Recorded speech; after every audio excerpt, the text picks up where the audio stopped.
What's up, everybody? How you doing today? It's Keefy at ghostcultmag.com, and I am stoked today because today we are reviewing and recapping the Back to the Beginning Black Sabbath and Ozzy Osbourne farewell extravaganza. I have brought in a cavalcade of guests once again for a roundtable, Brady Bunch style, Hollywood Square style review and deep dive. It's a little smaller group than the last time, but I'm super excited to bring in these guests who are dear friends of mine and peers and allies and comrades in this game. Just first and foremost, there will be spoilers, so if you haven't seen at least clips of it by now, we're going to be talking in depth about the show, our feelings about Black Sabbath and Ozzy, and everything under the sun, no pun intended, about this event. I'm going to attempt to do the fun. I'm going to bring everybody in one at a time and introduce them duly. Hey, we've got some guests arriving here. Thanks so much.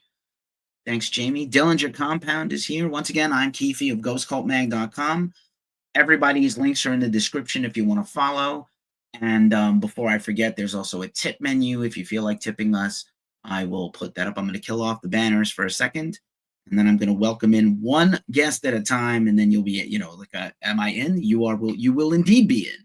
So we're going to do it this way. There's our Back to the Beginning slide deck there that I created for this. Remember, this was an event for charity. I know people are very cynical, and there were constant ads promoting and asking for charity. A portion of all the proceeds, merch, the live stream, which was apparently seen by over 5 billion people, 5 million, was all donated to charity. Lots of money was raised for charity. So let's keep the goodwill.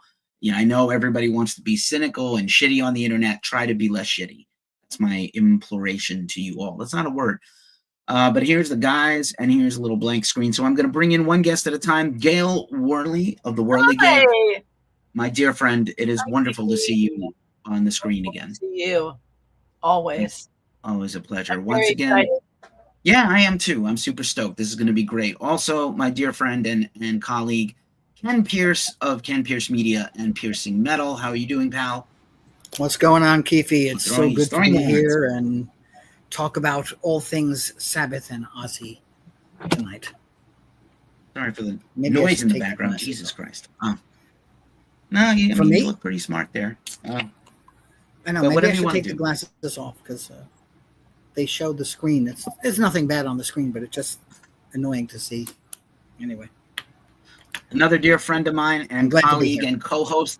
Nice. Glad you're here. Another co-host and colleague of mine on the Glacially Musical podcast, and also the host of Talking the Talk with Don and the blog and book Southeast of Heaven, and new album coming soon, Don to Leaumont. Look at all my beautiful people here. Yay. Hey, everybody, Joan Rivers clap. Yay. All the superlatives. I like it. Good to see you, Ken. Yeah, man. It's like a class reunion. And speaking of class reunions and class in general, all class all the time, another good friend of mine. Of course, the screen is uncooperating. Hold on one second. I'm trying to welcome you in, Peter, and this thing won't let me. Give me a second. 1 second. Technology is only good when it's working. Time's up. There it is. That's what I needed to do. Peter Wilson of 4 Trips Ahead, and also new solo album out now. Peter's here. How are you all? There he is. Hi, Pete. How are you? Very good. There was a lot of meddling going on these last few days. Oh my God! Meddling. Right. All the metal. So much meddling metal. or meddling? Meddling. A little bit of both. Ken, would it be meddling in the metal? Yes, indeed. Don. Something like that. This is correct. Nice work. Bearded one.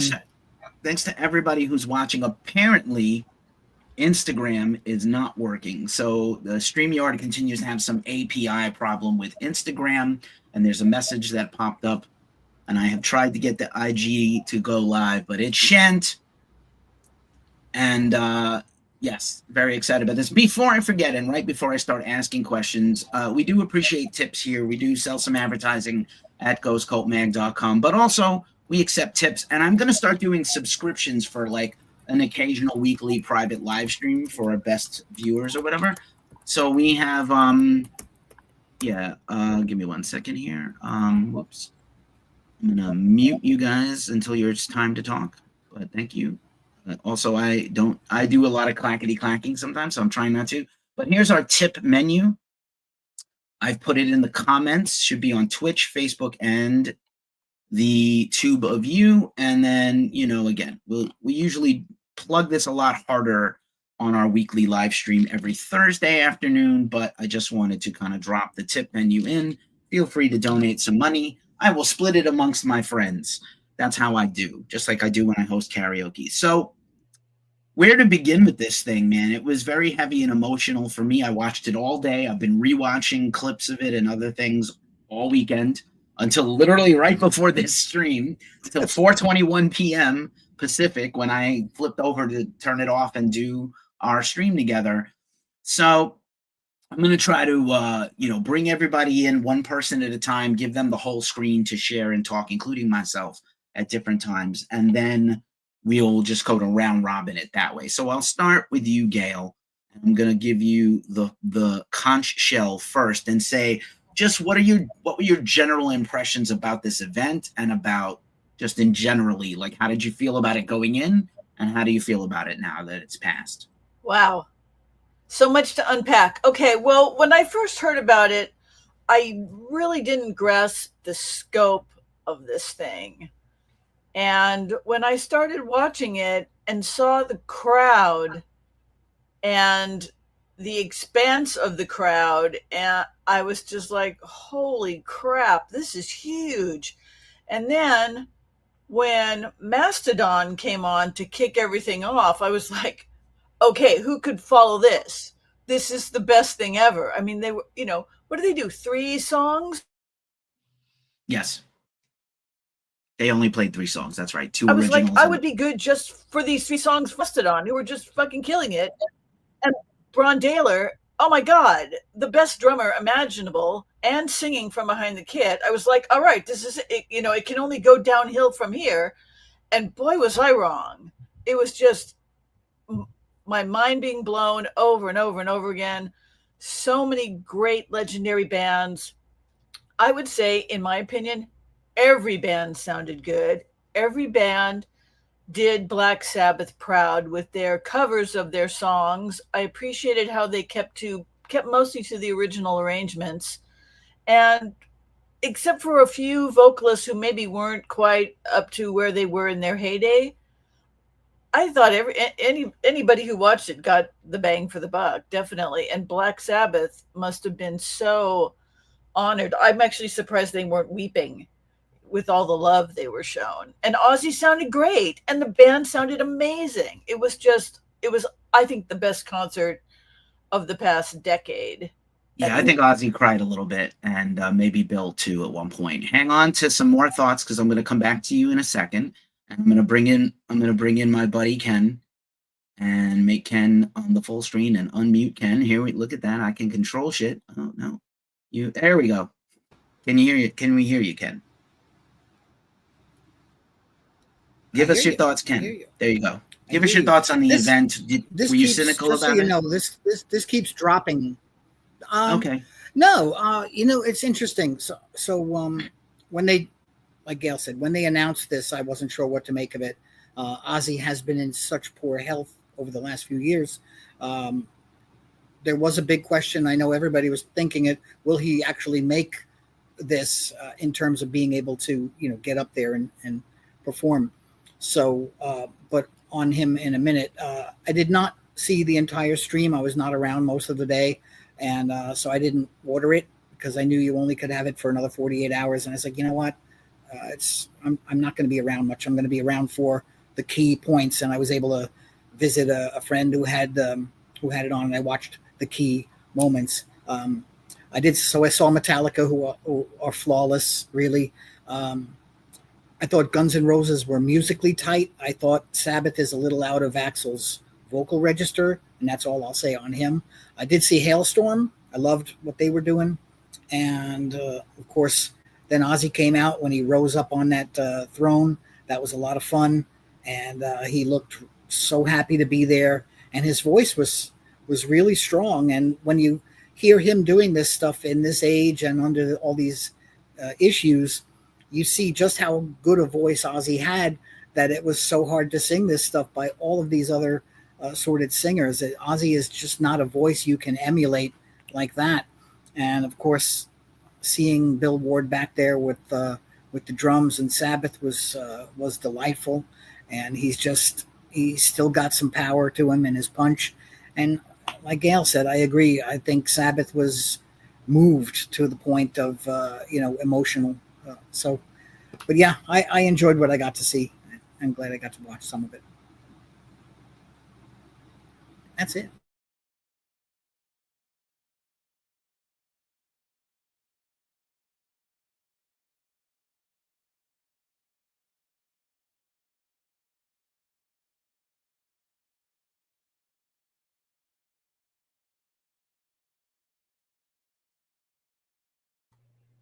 I literally just lost everybody.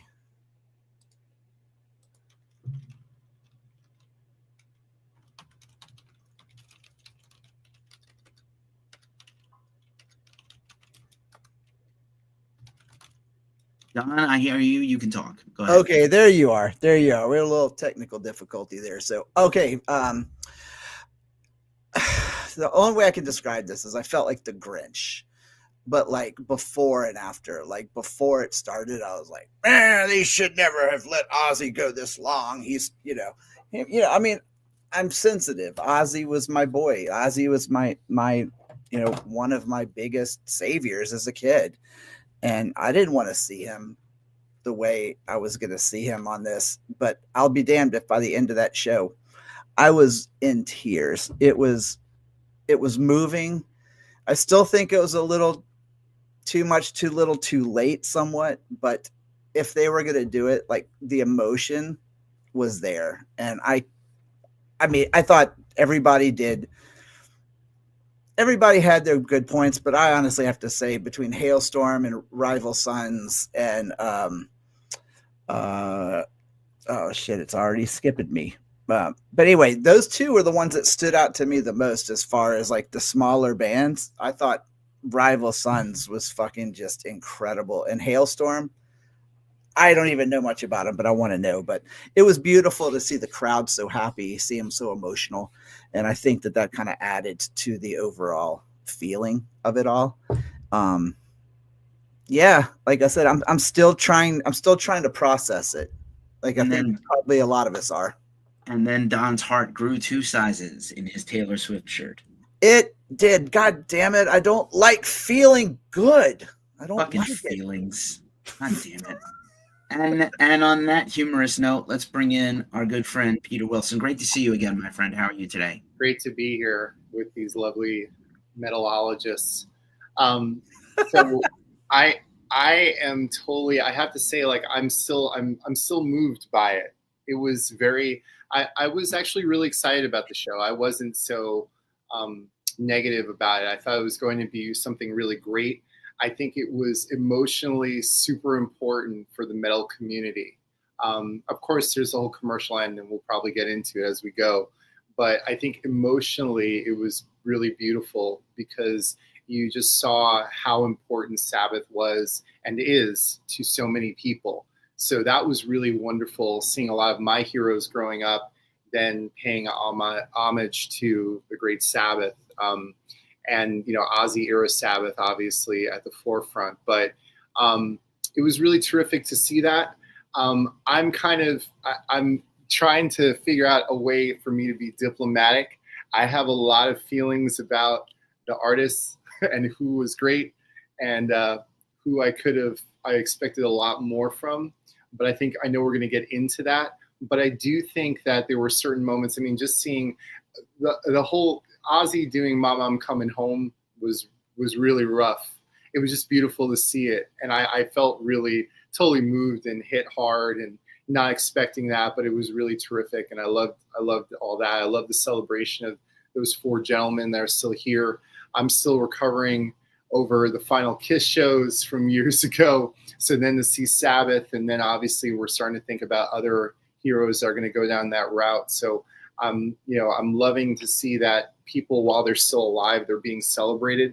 I think that that's super important. We need to do more of that when people are a little more in their heyday, because we're here only once. So it was great to kind of experience all that. But I definitely feel that there were some people that totally rose to the occasion, and they got the Queen memo from Live Aid, right? The Queen Live Aid memo. You do your hits, you kick butt, and you're out of there. And then there's some people, despite the history of that performance, that didn't get the memo. And I think we'll talk about that as we go. I have very strong opinions. I watched the whole thing and rewatched a lot of parts, sometimes in horror and disbelief, and in other times just really celebrating. So I don't want to talk any further because I know that we're going to get into our faves and what was not our faves in a bit. But I'm excited. I think it's also really cool, and I don't know how everyone else is feeling, but the excitement on social media is really great, and it's vindicating as a lifelong metalhead, right? For people that didn't even like any of the kind of stuff that we all loved and basically grew up on, kind of giving it up and saying, wow, I didn't realize how important metal still is. And we're all like, duh, of course. But it's really wonderful to see even bigger commercial press having to cover it and really doing a good job with it. So, kudos to Ozzy and Sabbath and to some degree, whether I want to admit it or not, Sharon Osbourne, right? Because she kind of was the centerpiece to pull this together, and we can talk about that, but it was really terrific. Right on, Peter. I'll put myself up for a second and say, hey, we did get the news today that Sharon is retiring from the music business, probably to just care for Ozzy and work on their other business things. And I have a bonus question I did not pose in the email that I'm going to pose at the end, which will be super exciting because it's a thing that Don and I get into a lot with Nick Cameron on the Glacially Musical podcast. But it was very heavy to watch, and it was very we've never seen something like this. Metal does not get a lot of public flowers. I talk a lot of times about this experience I had. I graduated LaGuardia High School in New York City a year after Peter, and I went to Bronx Community College, and in 1991, I came home from school at 4:00 in the afternoon, and I put on MTV when I finally had cable, and it was Metallica One. It was Living Color, Cult of Personality, and even Anthrax, In My World, on in the mid-afternoon. And this is before the Black Album dropped. And I was like, what is happening? Why is this happening at 4 or 5 o'clock in the afternoon before TRL, before the pop takeover from the Disney kids? This is insane. And it's really wild to see the whole cultural zeitgeist be taken over by metal for a few days. Everybody's post, every single thing, trending on every social network, even not metalheads talking about it. It was on the news, on a television show. The whole world is captivated by this for a whole weekend and a whole minute. And it feels really nice. But let's, one thing I do want to circle back to the team about and talk about is the technical aspect of pulling off something like this. Now, I'm going to give my feelings. I don't have facts on this, but my feeling is there was probably one backline crew, and because of the logistics of everything, I'm guessing most of the bands, even the preeminent bands, were not allowed to have their tech people. So I think that's why Metallica, a little bit of technical difficulties, Guns N' Roses technical difficulties, Jakey Lee handed an out-of-tune guitar. What a shame. So I understand how hard it is. I did love the rotating stage. Now, I've seen this done in person at Sick New World 2023, where they have a stage with a backline and a drum kit, and then they rotated 360 for a whole next band, perfectly ready, with almost little in between checking, just a few tweaks, right?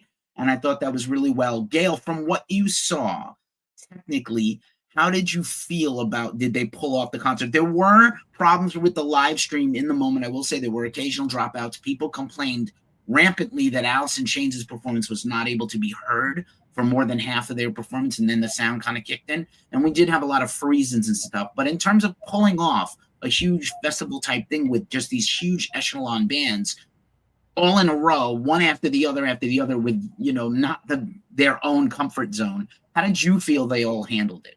And I thought it was flawless. I thought it was magical. As a matter of fact, the fact that those logistics were pulled off so seamlessly, or what appeared seamlessly to me, was like next level execution on a live event, definitely. And everybody was having a great time. I mean, when you saw those different super groups that had been put together, musicians that have never played together before, they were having the time of their lives, and everybody was playing as good as they've ever played. I mean, seeing Nuno Betancourt again after, not hearing about him for 20 years, although I'm sure he's obviously been busy. I was like, oh my God, he's phenomenal. I just can't believe they pulled it off. And I've also seen the rotating stage setups at some of the Rock and Roll Hall of Fame type of concerts I've been to. This seemed even better than that.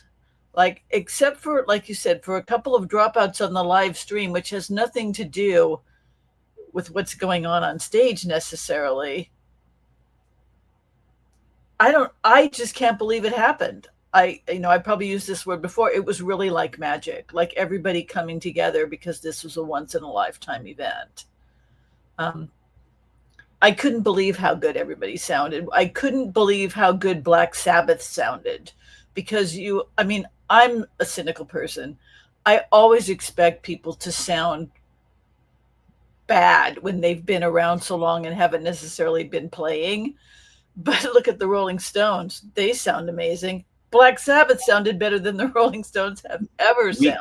We got a Rolling Stone at this thing, which is also crazy. Yeah, Ronnie, that was fantastic. Ronnie Wood. I have to give a little credit to my girlfriend because we were both had the same brain thought for a minute. We were like, what if Paul McCartney shows up and does Live and Let Die and then does a Black Sabbath song? Because Ozzy's such a Beatles freak, right?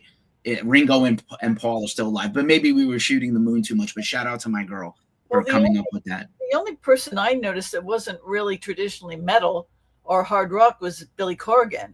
And he's also not really a terrific singer, but he did a good job with the song he did. And of course, he's a good performer. I'm not sure he did a good job, to be honest with you, but we'll get there. I thought he did. I thought there were others who, if we're going to say who wasn't maybe the best, he wasn't the worst, definitely. Yeah, okay. That's okay. I think he did a good job on Breaking the Law, not the rest. Yes, exactly. All right, we'll come back to you, Gail, in a second.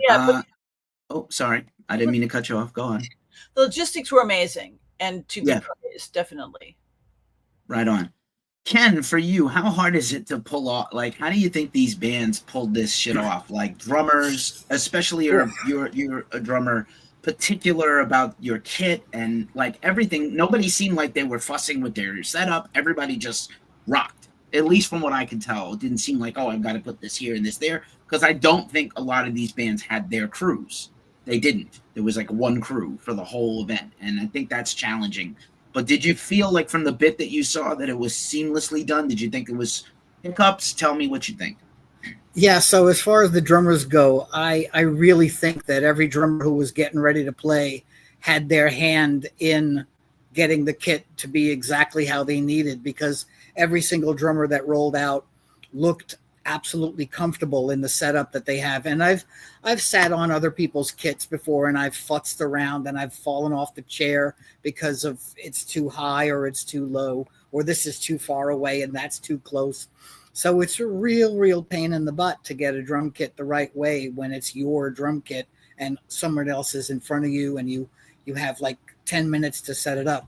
So I really think Bostaph worked on his, and I think the drummer for Guns, I don't know his name, the new guy, he worked on his, and everybody else, especially the Gojira drummer. Come on, look at him. He looked like he was up there all day.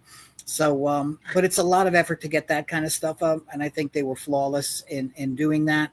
And of course, speaking of drummers, I was always a marginal, casual fan of Black Sabbath as a younger guy. I didn't get into them until late, but I did love what Bill Ward brought to the table. So my heart was like skipping a beat when that stage was turning that one final time, and you knew it was him going to be up there on the drums, getting ready to play War Pigs. So it was really cool. So again, I thought everybody was really flawless. I especially enjoyed Papa singing Bark at the Moon. And I saw somebody said, oh, he sucks. I'm like, Yeah, he really sucks. Yeah, sure. Okay. So, but yeah. Yeah. Don't read the internet comments. That's what I've learned No, from this whole experience. it's kind of. Oh, I did not hear Slayer. I saw Slayer. I didn't hear Slayer. Uh, Yeah, people maybe it complain was about that. the feed I was watching. I don't know. So yeah, that's all I got on that one. No worries. Thanks so much, Ken. We'll be coming back to you in a few minutes. Don Leaumont, tell me, technically, as a guitar player, a person that also makes music in your room behind you, with I see a bass in there and everything, and your keyboard. Mhm. What's it like? Like, think about like an Adam Wakeman, who is the only keyboard player beside the Mastodon guy, the whole day, like to come in there and be versatile and have your gear just so. And no one seemed uncomfortable. Did you share that assessment? Did you think anybody was out of their comfort zone so much that they couldn't overcome it? Like maybe the supergroups? How did you feel about all that? Well, so honestly, I felt like the comfort level of all these people was like surprising, but I mean surprising to me because, you know, I mean, I haven't played the number of shows nearly that most of these people play, but the times I've ever had to play on a back line, like literally I had to take a Xanax because I was like, this is too much. I can't handle this. Like these guys walked right out on stage and just plugged and played. But the thing I did notice through all the bands was that there were a lot of times where certain members of the band just all of a sudden, like they would just look lost, deer in the headlights, and they were looking to the stage, which meant, I mean, at least I assumed that they were having issues with their in-ears. And I also know that being I'm not a drummer, but I do know that it's crucial for the drummer to be able to hear what's going on. I saw it a few times early on. I saw it with Bill at one point in the Sabbath set. I saw him just look over. He's pointing his stick, kind of like, I can't, you know what I mean? Like trying to get someone's attention. Other than that, I mean, that's the kind of stuff you would expect it to happen when you've got a show this fucking huge. You know, I was very impressed with the timing. I mean, I think they clocked it. I think they said it was a 7-minute changeover, like 7-minute, turnover between bands, which is unbelievable. So it was very mechanical. Like they had it down. But it also didn't seem to be like to lose the flow or anything. If anything, I felt like it got people excited because they barely had time to breathe before the next band came on. So as far as the stream goes, I put that right up there with shit like Ticketmaster and stuff like that, where you're like, after all these years, you'd think that they would know how to handle like extreme amounts of traffic and things like that. But, you know, you can't always rely on that. So again, for something of this caliber, I thought they did good. I did have an issue with Alice in Chains set though. Same. I got maybe, I think it was like 3/4 of the way through Wood, and it was just like no volume, no sound at all. So I had to go find an audience film version to hear the things that were cutting out. But yeah, aside from that, like I think those are the kind of things that are expected. But I thought it was a pretty smooth run show logistically. All right, duly noted on that, Don, and I will come back to you soon. And then on the same note, oh, my bad, Peter. Oh, me, tricky figure, itchy. Peter, what'd you think about just the logistics of doing this massive thing? You performed in bands as a solo artist now more recently again. Like, I just think about guitar players are such fucking divas. Nuno Betancourt is, tours with Rihanna. Extreme, by the way, Gail has been on tour for the last couple of years doing what has been a farewell tour, right? And or maybe not a farewell tour, but like we have enough time to do one. We're gonna fit one in between Nuno's schedule. So who knows if this is it for them?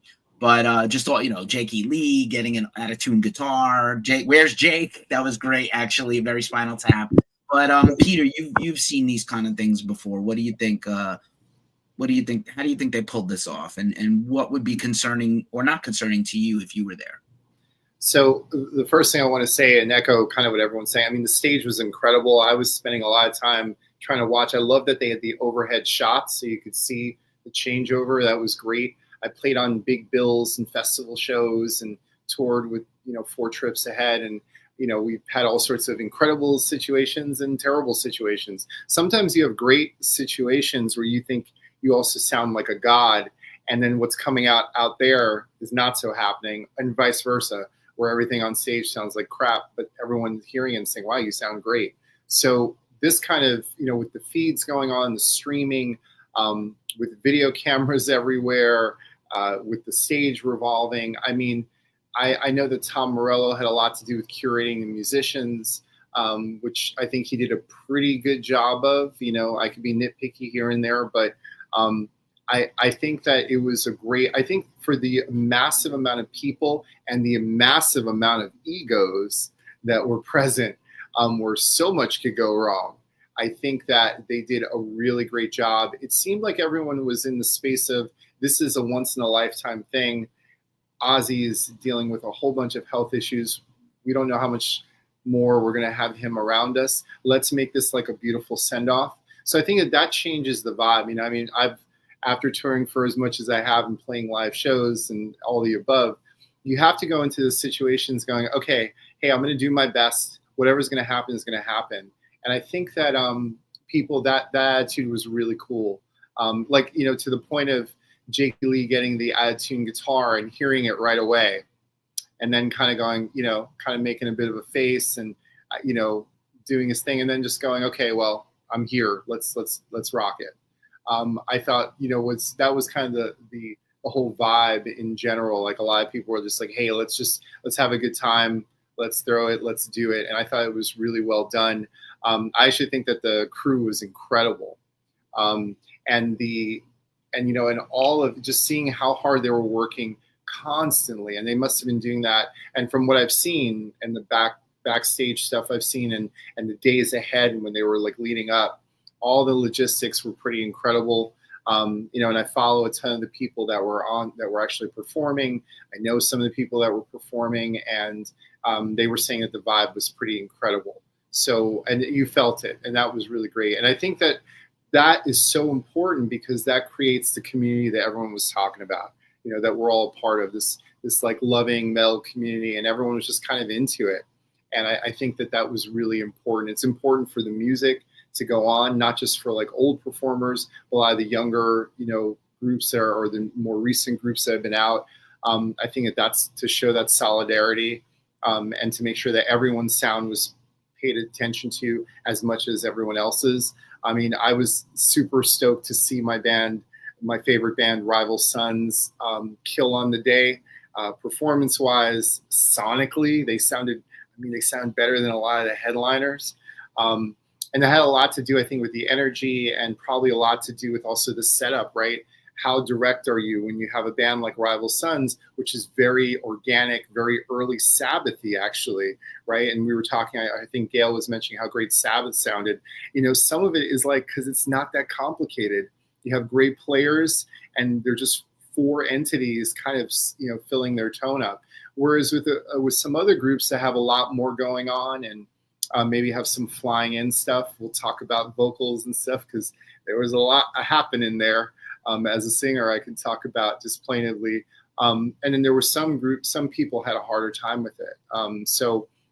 But I think in terms of the crew and the production, they did an incredible job. And I think they should be. I hope that all those cats that, I don't know what kind of crew it is or who was leading it, but I hope those guys are all working on the highest level and getting paid, and got paid right, because they were really tremendous and helped make this event really successful.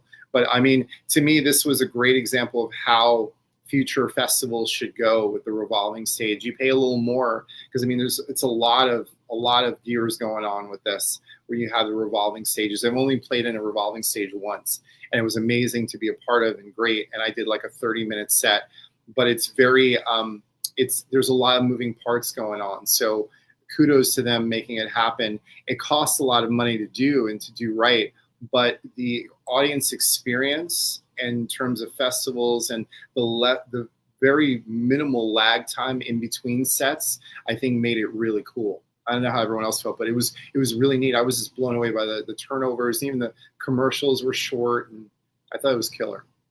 I think people's patience for anything In between is probably minimal. Peter, I'm actually going to keep it with you for another couple of minutes. Just give me your highlights of both Sabbath and Ozzy, and just any other unique observations you had. I'm sure we're all going to have some feelings about this. Of specifically Just Sabbath sets, Ozzy's set and band and Sabbath set. Just give me. We're going to just knock this out on a high, and then we can talk about negative shit in the next go round.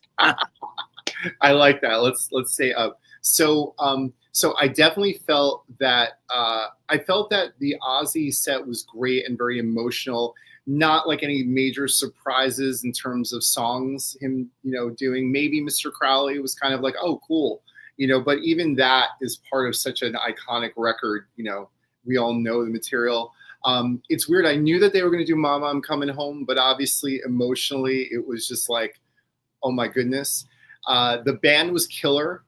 I loved that Mike Inez played bass for this. Hallelujah. I have a thing about Mike Inez and Zakk Wylde. I think that they were like that No More Tears band, ripped Randy Castillo, but that band was just out of control good. They had like a whole thing other than the very early Ozzy stuff. To me, they crystallized something. I mean, the fan in me would have loved, especially with Jimmy Swaggart dying, I would have loved Miracle Man or something like that, because I think it would have been just so fantastic. That's my little inner child thing. I would have loved something like that, but realistically with what's going on, as I said before, they got the Queen memo, play the hits, play the things that are going to really move people. I thought it was great. I do want to say, and I have to say this to everybody, and Keefy knows how much I love Ozzy and how important he is to me as an entity, as a singer, as a comeback kid, and all the above. I always root for Ozzy. That being said, guys, Ozzy wasn't singing most of that. A lot of it was him kind of like, he was singing, but there was a lot of help going on there. A lot of help. And you know what? I'll just be honest, and I'm a singer, and I want real singing going on. But honestly, I didn't care. I kind of knew, and I didn't care, because I was just so proud of Ozzy being up there. Whatever Sharon has to do to make sure that her husband, the love of her life, and this iconic, like once-in-a-lifetime metal character is kind of crystallized in the memory of literally millions and millions of people in that way, she had to go do what she had to do. But it was very clear that he wasn't like singing. He hasn't, but to be fair also, if any of you are like, Ozzy and Sabbath fans, he hasn't sung live by himself since the late 80s. Really, let's talk about it. No More Tears tour, he was using a background singer. And in the mid 90s, Robert Mason was singing, background behind the stage for 3 years. It's just a reality, and that's okay with modern technology. I'm kind of like, I'm not mad at it, because I don't know what kind of pain he's going through. I can't imagine physically what his body is going through. Is he yelling and talking in between? Absolutely. Are there 3 to 4 to maybe 6 voices kind of in between his vocal? Absolutely. And it doesn't matter, because we love Ozzy, and it's okay. And we're all singing along anyway. So that didn't matter. And I just tabled that. Because I think Ozzy's an elder statesman, and I think it's fine. And the same went true with Sabbath. I think Sabbath was great. Of course, there was the inner me that would have loved to have heard like Supernaut or something like that, or Sabbath, Bloody Sabbath, which is arguably my favorite Sabbath song of the original Ozzy lineup. I love that, we'll talk about it later, but I love some of the surprises we heard earlier in the day. But of course, Sabbath is going to play the set, and they have to play certain songs. And starting with War Pigs is really hard, especially in open air, late night. It was the only song I saw that Bill Ward had a little problem with, and I think it was hearing and timing. Because towards the middle out, he kind of found his groove, and it stayed throughout, which was really cool. And that was great. I do want to say, if I don't get to say this, Geezer Butler is God. If anyone has any doubts of how incredible Geezer Butler is and how important he was to the Sabbath franchise, to Sabbath, to metal music, watch him throughout the performance. He was incredible. Just settling back, watching Bill Ward, kind of finding the pocket and the groove. Him and looking at Naomi all the time, who I also thought was fabulous. But I think Geezer Butler was just so incredible. Always makes like playing the intricate parts he plays look so easy and so like, hey, no problem. You know, like he could be drinking a beer, he could be like lying on a beach somewhere, he could be playing these crazy Sabbath licks, and he'd have the same relaxed expression.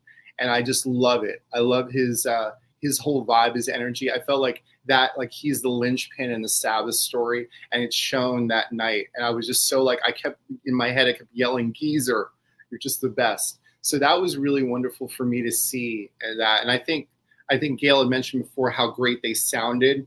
I think that like somewhere in the middle of War Pigs, like all the stars aligned, and sonically it was really great. And that to me lasted throughout. And again, like I said, Ozzy's vocal was, you know, was fake vocals, whatever, extra vocals, lots of help. Who cares? It was Sabbath. It was great. It was fun. They're amazing. And like, it was a really great performance. And like I said, energy wise, I felt it was really fabulous. So Right on. kudos to them. You know, I'm a big Geezer fan. That's how I roll. Don, let's bring it back to my boy, Donnie de Leaumont. What'd you think? Observations, Sabbath, Ozzy sets, anything stand out to you? Anything disappoint you about those two sets? Well, so to kind of go off what Pete was just saying, was that, so I watched both. I watched the stream, and then I also watched some of the fan film videos, because I tend to enjoy both. And sometimes the fan videos, if the audio is good, you're getting a more realistic representation of what you're getting. And Ozzy definitely did not sound the way he sounded in the stream on the live recordings. But again, I think it was Pete that said this, is that Ozzy hasn't sounded like Ozzy since '94. And even then he was starting to struggle. So, but that aside, I got hung up in the emotion of it. And I fucking hate that, because I always grill people for that. Like, you don't get hung up in the emotion. Listen to the quality. Listen to the vocals. If they're not good, it doesn't matter. Like, you know, it does matter, because as grim as I hate to put this, it's kind of like, you know, if the last time you see a family member, like they're all good and you're happy and you're seeing them, and then they die, and then that was your last memory of them, you're like, okay, but there's a part of you that kind of wishes that you could have been there at the end, you know, to just kind of see them off. And that's what kind of hit me with this. And my Grinch heart, like I was angry at myself for feeling. And so it was, it was really good. It was very cool. I thought Ozzy looked frail, but you could just see he still had that fight in him, you know, and he was loving it. He loved being there. I thought he sounded strong. I thought the song selection was great. Mama, I'm Coming Home just had me bawling. And but I do have to say, I don't like his drummer. I never liked Cleftis. Maybe it's just because I'm so used to hearing, you know, drummers like Borden and like, you know, or even, you know, Bill Ward, who undeniably they have swing, they have some air between their movements and everything. I always just thought Cleftis just kind of felt just like a hard hitting drummer. So that's always been kind of a thorn in my side. And as for Sabbath, hats off to Bill Ward, because it was a little rough there starting out, but goddamn, I mean, you got to think about how old these guys are, right? And the smiles on their faces and the way they were looking at each other for a split second, I kind of got a glimpse of what they probably were like in their early 20s practicing in Naomi's mom's flower shop. You know, like the roughness was there, the kind of, at times, the kind of sloppiness kind of came through, but it was so organic. And I don't care what anybody says, but goddamn, Bill Ward is a fucking monster. Like, that dude still hits as hard as any drummer I've ever seen, but he does it with this finesse and this swing. And I, again, like the freak side of me, would have loved to have heard, you know, Behind the Wall of Sleep or whatever. But when I'm looking at this list, these were songs that were relatively easy, especially Easy on Ozzy. So I thought it was also a great representation of the songs that made them the kind of fans band that they become. And because I'm looking up, and Bill Ward did take his shirt off, unfortunately, but hey, you know what? You do you, dude. Made me feel a little better about what's going on under here. Other than that, that was it. I was really happy with it. Yeah, I think we were all pretty pleased. Ken, what are your impressions of both Sabbath and Ozzy solo sets? And did they live up to your expectations? Did they exceed them? How do you feel? Oh my God. How did you feel? Following all of that stuff from those two, I was ready to play the Oscar music, like the da da da da da da. Wow. Okay, so looking at the Ozzy set first, I think I would have liked for him to play a different song than Suicide Solution from his catalog, because yeah, that's a good song, but that was the one with controversy that he got, and maybe that was the thought process behind it. But I think I would have liked to hear something else in there. Maybe like Peter had said, Miracle Man might have been fun to hear, because that was a good one, and his register, was still fine. I think he was getting choked up during Mama, I'm Coming Home, because I know I was. That's a really touching song in the first place. And he is dealing with all of this stuff going on. So, but otherwise, just seeing how excited he was to be there. I know he didn't stand up at all, and you almost could see that he wanted to, or was probably like, don't you do that. Stay in that chair, you. It was just a great vibe. It was like electrical, and of course, he's going to do Crazy Train as his closer, and that's still a bombastic tune so many years later. And then, gosh, scrolling over to Sabbath, like I said, I was the latecomer to Sabbath growing up. My first band being Kiss, and like Peter, I still lament those final shows too. So I feel you, Pete, on that. But so yeah, Sabbath was going to do a core batch of songs. I knew one would be War Pigs, one would be Iron Man, and definitely Paranoid. I wasn't expecting NIB, and I think that Ozzy was not great on that one, but I don't think it was his fault. I didn't think he could hear himself, because he was not singing in the same register that he had sang the other songs in. So maybe he lost a bit in the ear monitor.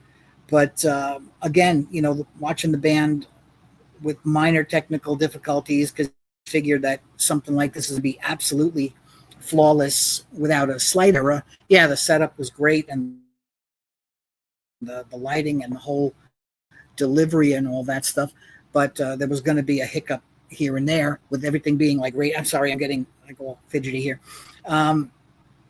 So I loved seeing Bill, who was a lot of my friends' first inspiration on drums, and again, being a Kiss guy, mine was Peter Criss, and then Eric Carr, and the Judas Priest, Les Binks. So, to stick with that, I thought Sabbath was fantastic. I would have liked maybe 2 more songs from Sabbath, like swap NIB for maybe Fairies Wear Boots would have been a lot of fun. I think he could have sang that one, and maybe From the Grave, even though that was done by Lamb of God.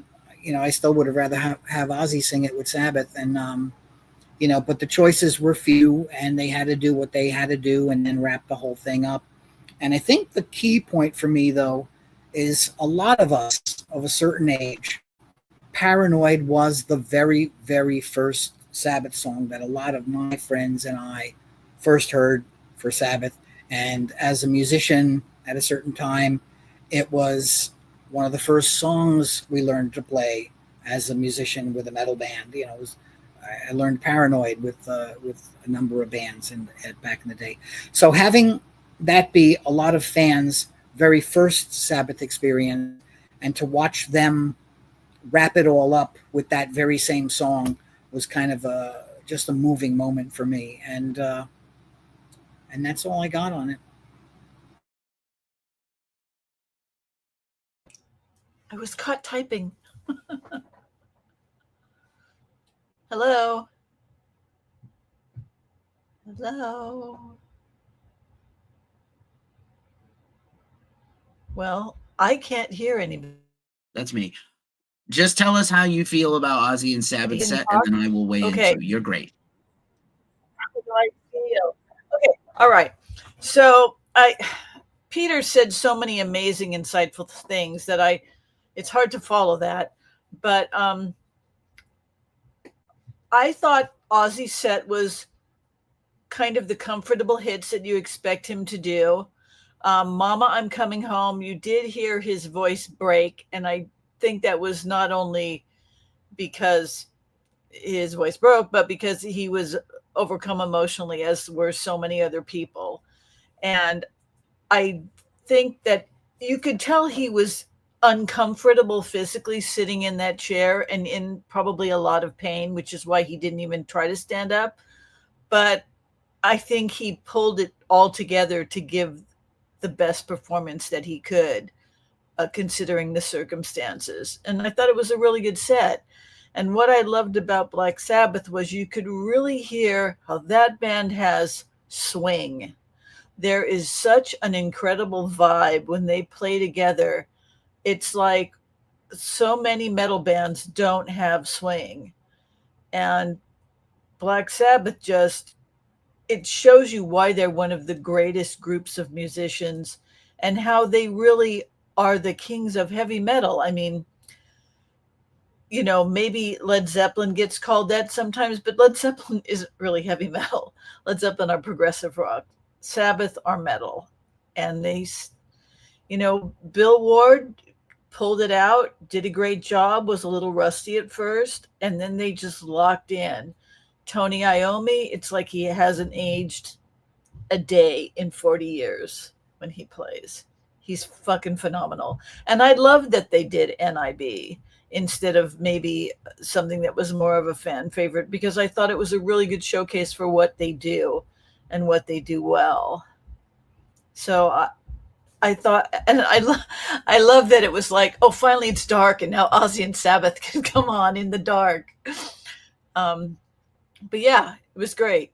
You know, I don't know what else to add to it that my companions have not already said. It was No worries. No worries. That was great. awesome.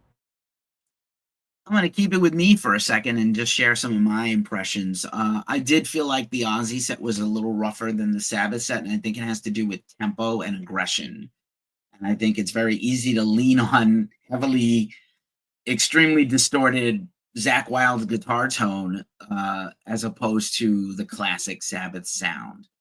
And of course, Mama, I'm Coming Home is always very emotional for me. I finally can get through the song without weeping. I got a little, like one little tear this time, but it took me a long time to hear that song and not just bawl my eyes out or perform it or whatever. And,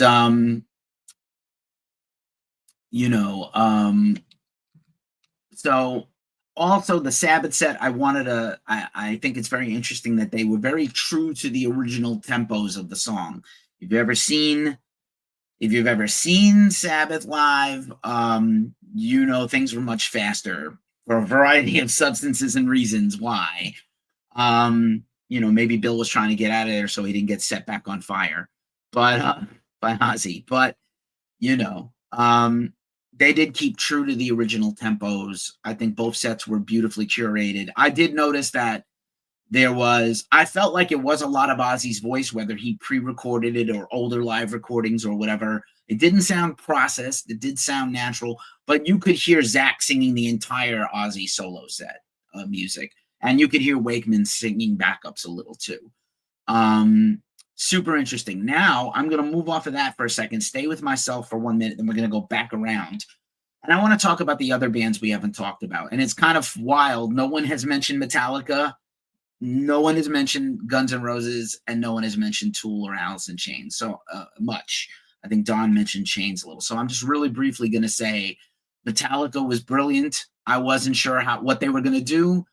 Metallica does not do well when they're not in control of a situation, which is why when they were doing headline tours and festivals, and the same thing next summer when they probably will do additional shows, not just their headline shows, but festivals. They bring their own gear, their own trailers, their own sound, and they let the entire festival use their stuff. So they use their stuff and they're in control with their techs, their LD, their sound guy. And they had none of that, I think. And they came out with a cover, which was brilliant. I think James was very loose and not too worried about being pitchy. And Lars was very well in the pocket. And they were Metallica. They're incredible. They are the heirs to the throne, if any. They are, they transcended metal, as we talk about a lot on the other podcast we do. And, credit to Tool for even allowing themselves to be on the live stream. I thought they were incredibly professional and great. Come out with a short hit for them. Short song, 6 minutes for them is short. Come out with a hit. Standard cover, Tool way, without much embellishment. Still pretty great.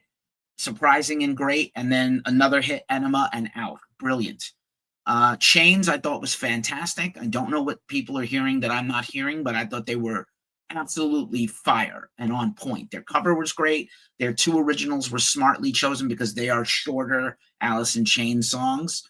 I think they were very respectful of the time they were given. I thought William was incredible and charismatic and honestly one of the best singers of the whole day.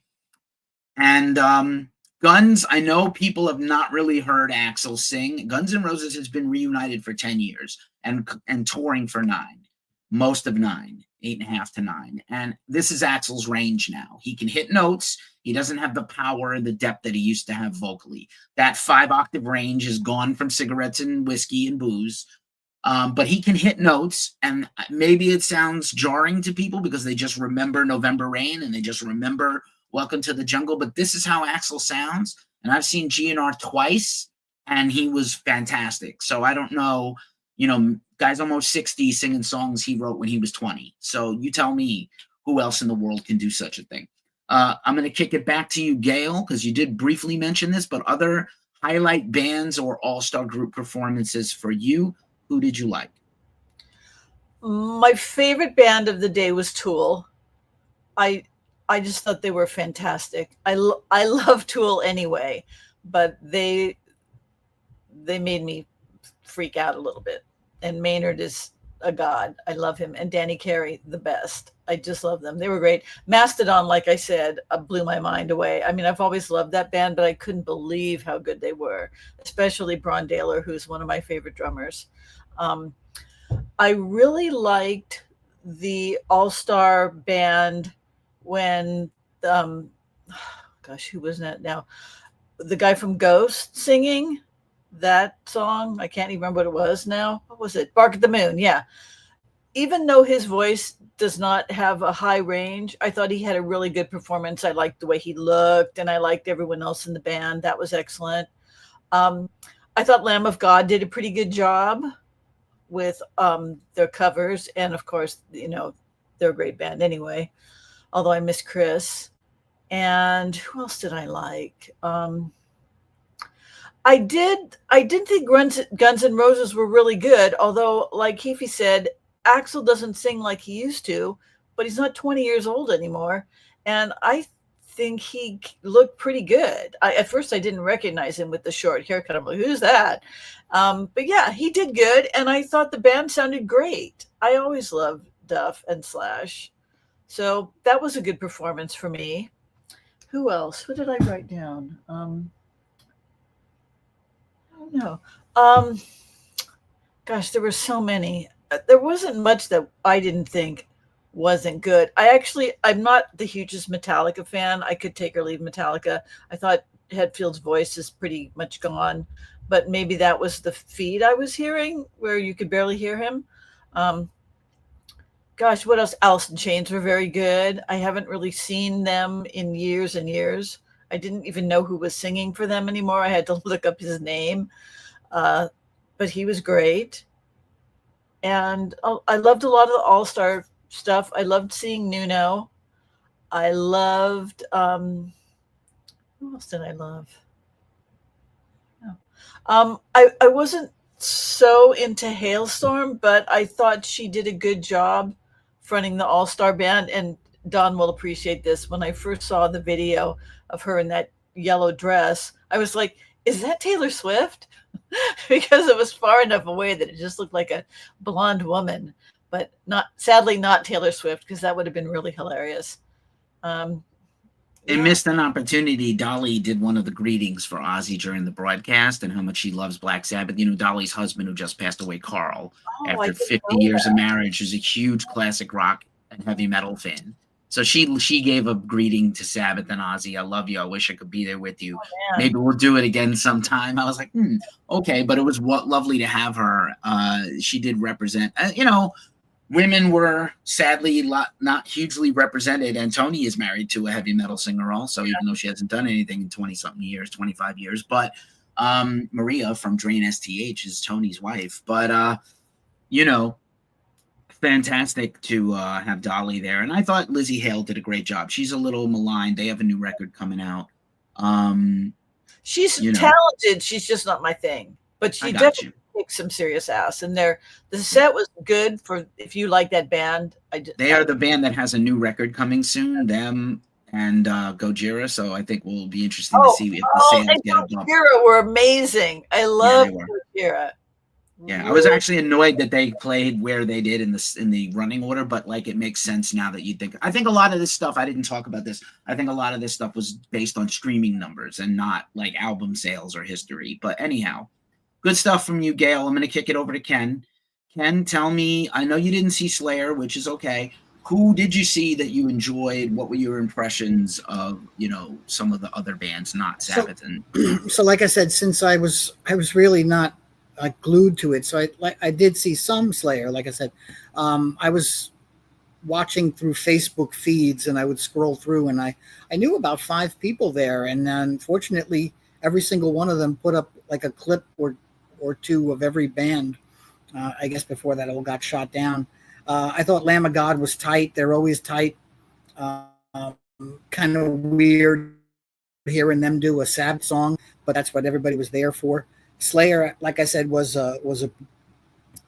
another lesson in brutality, but I really didn't hear them via the way I was watching it. I thought Metallica was flawless. I would have liked them to play maybe 2 Sabbath songs instead of like all of their hits in one Sabbath song. I did love Papa singing Bark at the Moon.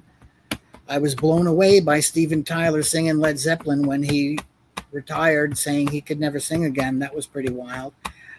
So yeah, wow.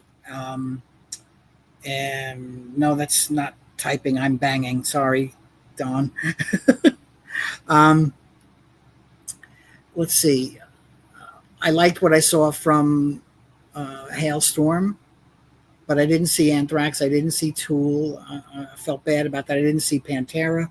So, I liked all of those, and that was fine for me. And I have to imagine that this whole thing will be on a DVD of some kind to purchase, and I will buy it in a heartbeat just to own it for historical purposes.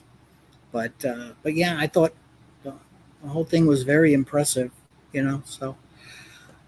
Right on. Allow me to jump in and say that at ghostcultmag.com at the pin post, we have a recap of the entire show written by the co-owner, Omar Cut This Cordy. And we have all the set lists and all the guests of the supergroups if you want to refresh yourself and things like that. I thought I might have mentioned that before we all joined. Don DeLamont, tell me about the other bands. You are Donnie Hot Take in the chat. So tell me, Donnie was not there. So Don is very disappointed that Don Dokken was not invited. But tell me who you liked, didn't like, who was a standout for you. Who you definitely had some opinions about who was not good. Man, Don Dokken would have been breaking the chains, though, man. That would have been great. But anyway, so I made little bullets because I can go rambling on ADHD, Don. Everybody knows. So I'm just going to read for each of my bullets real quick. So for Mastodon, I basically thought that they started off really strong. I was like, what a great fucking opening band. Like they came out, shit flying already. Like they just didn't even ease into it. They just went right into it. I thought they were great. By the time the second song, I was a little annoyed. I don't love them. Never really did. I don't think that they're bad. I just never really liked them sonically. And by the time the second song was halfway through, I remembered why. But that cover of Supernaut was incredible. And I love the fact that their drummer sings better than Troy, which is pretty funny. So Rival Sons, though, that is a killer example of a band who you can tell has a Sabbath influence, but they don't necessarily wear it on their sleeve until they play a Sabbath song. And then you fucking know that they can pack a punch. Rival Sons has always been just a class act band. I've seen them 4 times, never saw a bad show by them. And I don't know. They were great. I thought they did good. I think they were a little bit of the odd man out with the lineup, but it was really cool to watch the fans, the audience really grasp onto them. I thought Anthrax was fucking incredible. I've never seen Anthrax with Belladonna play a bad show. And Into the Void was fucking off the charts good. And Scott Ian's guitar tone, how he mimicked Tony's tone, was just incredible. And he has got to be the best rhythm guitar player in metal since Hetfield isn't anymore. So I thought they were great. Hailstorm, like that woman, Lizzie Hale, her voice alone could headline a stadium. I wish the songs were as good as they are. Like, they're an incredible band. I thought their original stuff didn't really hit very hard, but they made Perry Mason actually sound like a good song, which I thought was mind-blowing. It was so great. Lamb of God, not my thing. I've tried, again, just not my deal, but I will say I love them. It's hard to, it's like Foo Fighters. Like, I hate the music, but I love Girl. That's kind of how I feel about Lamb of God as a whole.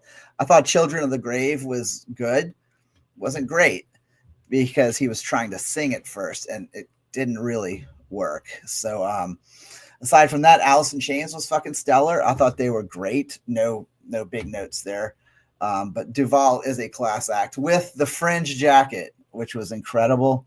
Then we also had I don't want to go into all the jam bands or whatever they were doing. Pantera, disappointing. I know I'm probably gonna get beat up for this, but I will die on that hill. I thought they were just not threats good. Coming to dawn, coming soon. See there, what was disappointing about them? Let me hear you tell it. I couldn't even make it through the sentence, dude. But actually, you know what it was that I think that I just struggle with Pantera because to me they were such a great fucking band at one time. It just didn't sound good to me. Like, they sounded tired. Like Zach just sounded kind of sloppy. He sounded off, especially during Cowboys from Hell. Like, it seemed like a lot of times he was kind of struggling, kind of fumbling around. I didn't think their energy was very good, which was disappointing to me. And I thought Planet Caravan was a horrible, horrible choice of a song for them to play. It did not translate well at all in a live setting. I love the version off of Far Beyond Driven, but I just did not think it sounded great. And I also think that they kind of fell flat on Electric Funeral, especially since Rival Sons had did it earlier in the day and did it like 5 times better. I'm still kind of annoyed that they actually repeated a cover. I mean, I'm surprised there weren't more covers repeated, actually. I had thought like maybe there would be no repeats the whole day and it would be deep cuts and other shit, but no. Awesome stuff, Don, and unless you have anything else. No, I was just going to say, just in a nutshell, Tool blew my mind, makes me want to deep dive into them because I never have. I keep forgetting to.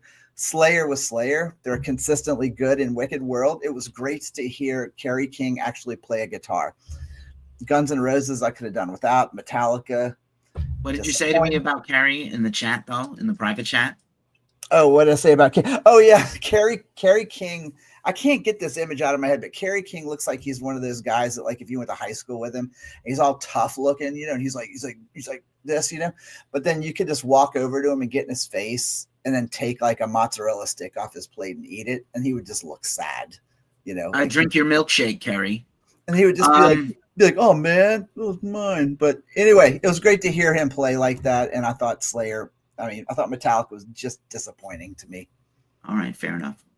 Going over to Peter.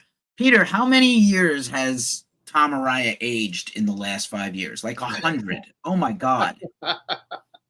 Right? Am I alone here on this or what? No. It's weird. I felt like he turned a corner and never came back. Right?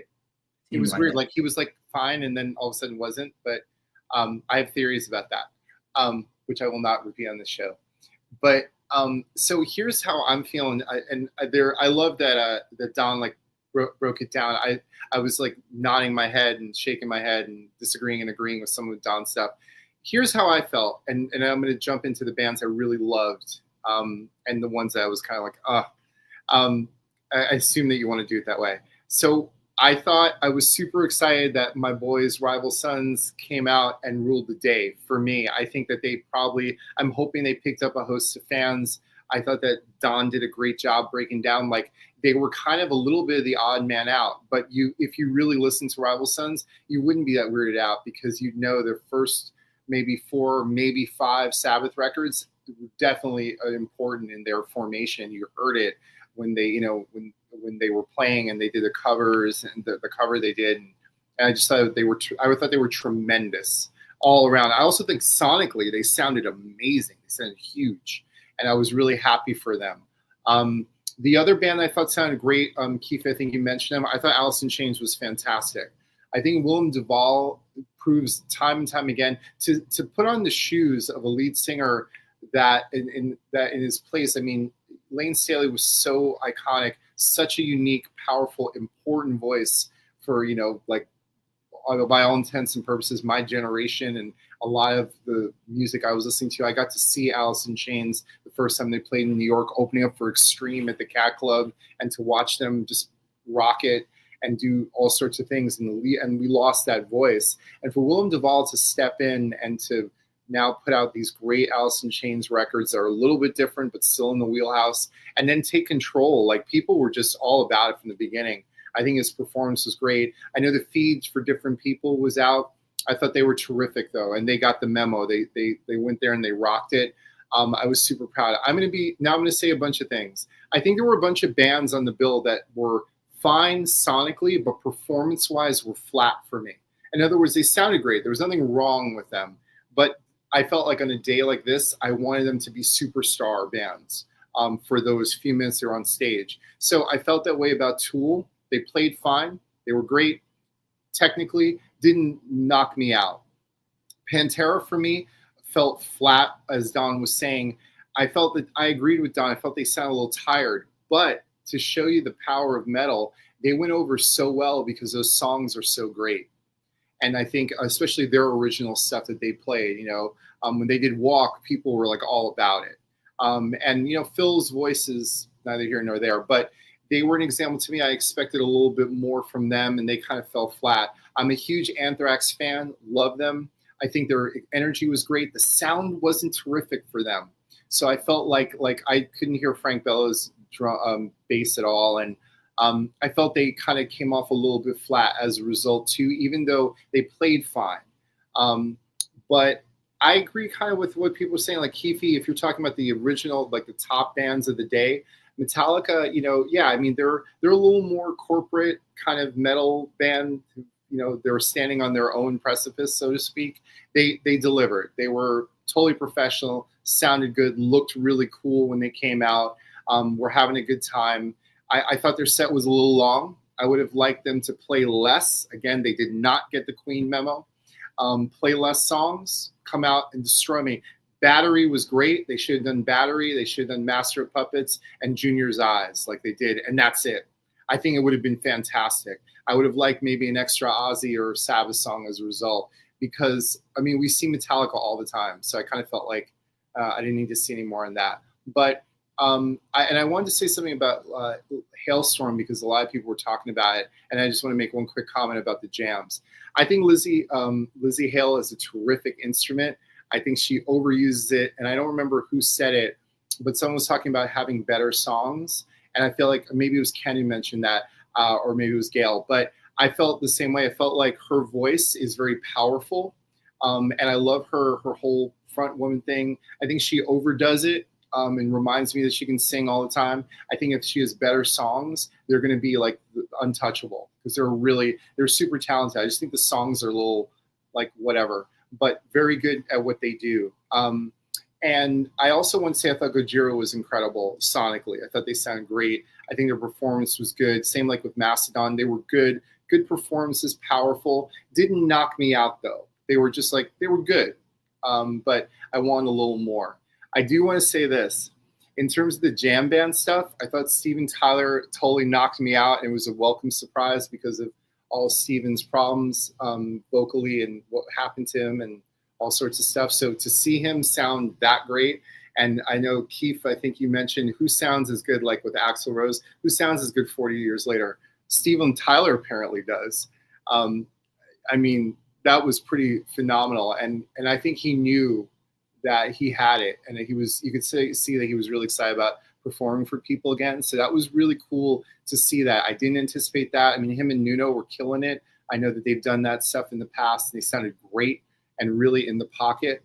I want to say two things about two people that sounded terrible and are people that I love. Sammy Hagar, if you're going to do Flying High again, learn the song. Learn the song, dude. You can still sing. You're an icon. You know, if you did Montrose alone, the first album and nothing else, I would adore you. But you have such a storied career. You couldn't take 20 minutes to half an hour and learn the damn song, or at least kind of know the melodies. I mean, super, super disappointing and kind of unacceptable as a person on that level and that kind of stage and what was going on, and such a great song and kind of perfect for your voice. Totally ruined it. I was really, really actually annoyed with him, angry at him, because I expect much more from him. Axl Rose, dude, if you can't like really sing the way you're doing, you can't pick Sabbath, Bloody Sabbath, and you have to stay on the beat. It was terrible, and it was really embarrassing. And the set that they did was really weird, like him trying to do almost an Elton John thing in the beginning. Dude, you're on the metal's biggest stage. Go there. Just do what you guys do. I mean, really, I felt like those two things were pretty terrible. But the worst of the evening, and I'm not a hater. I'm actually a huge Smashing Pumpkins fan, especially the first like 6 or 7 records. Billy, my brother, if you're going to be on stage, if you're going to be on that kind of stage, you can't pick a Halford song to do out of the gate and sing like that. You can't. Or just play your Flying V and rock it. Have someone else sing lead, because he's a solid rhythm guitar player and has always been an unabashed metal fan. But Billy, that was atrocious. It wasn't bad. It was absolutely atrocious and unacceptable. I think his Breaking the Law wasn't as bad as the Sabbath stuff was just fucking unbelievably terrible. I agree. I think the Breaking the Law is at least in his range. So and then the just what the fuck? Like, okay, Tom Morello, you got to take an L a little bit on this. Yeah, I agree. Peter, that was great. I'm gonna wrap for a second before we are gonna go back to we're gonna have a few more questions to get through, and we're gonna address the controversy with Sharon in a second and who was kicked off, because we know who it is now. I think we have a good idea who it is. Yeah, man, Corgan was fucking terrible. Some of these choices were. I understand that Ozzy's a Montrose fan.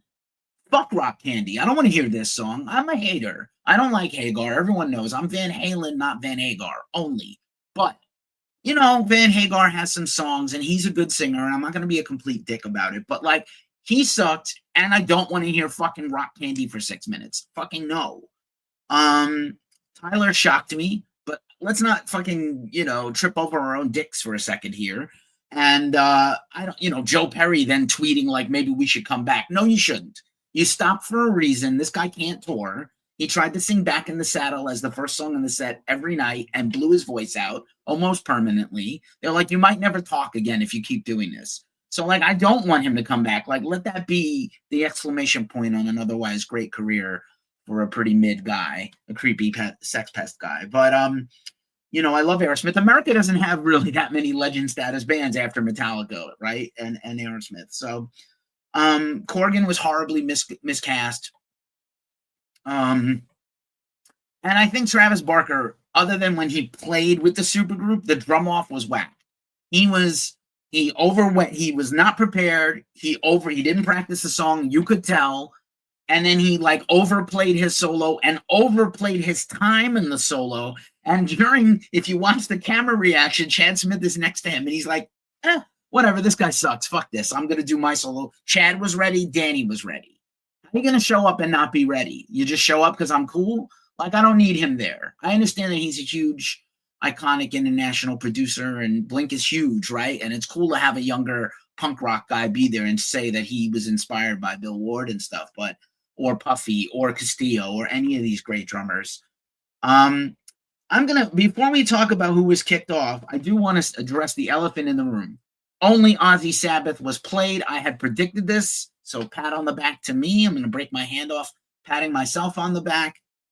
No Dio, no Gillan, no Tony Martin, nothing represented in any way, shape, or form. Not a visual image, nobody with a shirt on, nothing.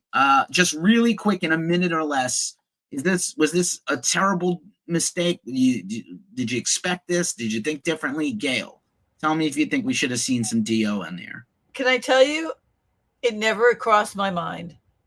It never crossed my mind. Now that you say it, I'm like, oh yeah, Dio. Well, first of all, he couldn't show up because he's dead. Okay, R.I.P. Ronnie.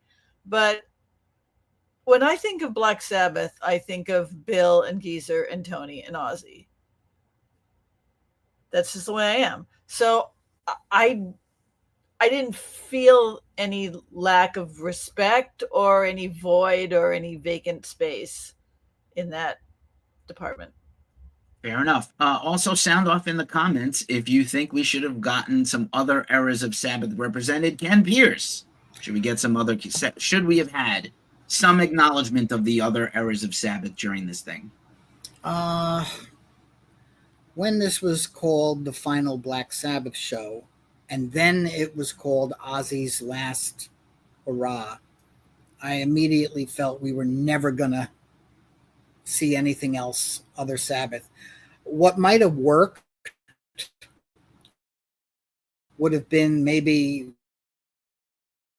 video in some dead space showing the history of Sabbath from the beginning, and then ending with how they reunited several years ago and then reunited again for the end before we went back to the beginning. So, maybe something that represented them, but I did not really expect any of those other bands to members to participate at all. Fair enough. The Tony Martin stan is not here, Nick Boom Boom Cameron, so Don will be his proxy. Don, what do you say? I know also what a huge Dio fan you are too.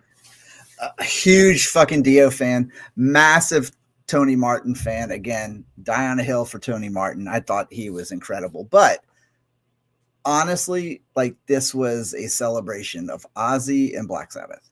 It was Ozzy Black Sabbath is what I would think of it as. Part of me would have loved to have seen at least an homage of whatever to some of the members of Black Sabbath over the years, because Black Sabbath was its own entity apart from the two. I think that was very heavy-handed on Sharon's part to bring them together and to keep it kind of alienate the other aspects of it. And, that's fine. That's their call. I'm kind of like Gail. In the moment, I wasn't even thinking about it because I was so focused in and honed in on, what was being done and being played. And so I kind of think it was a good call, to be honest. All right, fair enough, man. I'll give it to you there. Peter Wilson, I know Peter's also a fan like I am of Born Again. Not even a Zero to Hero. Come on. So Ian Gillan is alive, by the way, and could have came. So here's my feeling, and is really good friends with Tony Iommi still. So here's my thing. I knew what was going to happen because Sharon's in control. This was remember the other purpose is to make sure that Ozzy's legacy and Sabbath's, the classic lineup of Sabbath, is just remembered as such. So it was kind of like honing in on that. But like I felt at the last Kiss shows where I was like, and how I felt about Kiss being inducted into Rock and Roll Hall of Fame and no Eric Carr and no Bruce Kulick. It's like, really, guys? Like, I feel the same way about Sabbath, because it would be different if after Ozzy left, they kind of dropped off commercially to the level of, let's say, a la Tony Martin. Sorry, I know Don's losing his mind right now. But like where those records just didn't quite sell. They didn't catch on. They had like its own little thing, right?